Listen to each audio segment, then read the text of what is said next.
Biometrisko verifikāciju aplikācijas pieejai varat izveidot vēlāk. Tagad pievienosim Explora ierīci. Šeit jums tiek prasīts ievadīt jūsu telefona numuru. Jūsu telefona numuru, nevis Explora pulkstenīša numuru. Ievietojiet to, apstipriniet, ka neesat robots un turpinam tālāk. Uz telefona jums atnāks paziņojums ar verifikācijas kodu. Tagad varam pievienot arī Explora pulkstenīti, taču sākumā jums būs jāaktivizē jūsu bērna pulkstenīša SIM karte.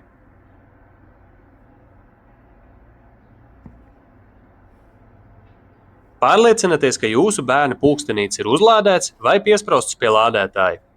Tad varat nospiest vienīgo podziņu Explora pulksteņa sāniņā un pagaidīt, līdz pulkstenis ieslēdzās. Tagad varat pavilkt uz leju un ievadīt jūsu bērna telefona numura SIM kartes PIN kodu. Super! SIM karte tagad ir aktivizēta, aktivizēsim arī pulkstenīti. Šķirstot ar pirkstu no labās uz kreiso pusi, aizšķirstat līdz pulksteņa iestatījumiem, un tālāk jums jāatrod QR kods.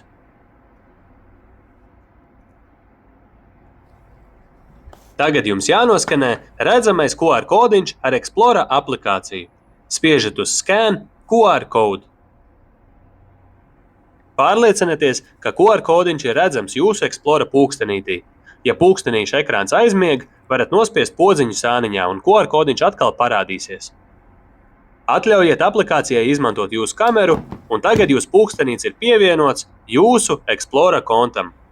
Šeit jums jāievada jūsu bērna telefona numuriņš, kas redzams uz SIM kartes, ko iegādājaties jūsu bērnam.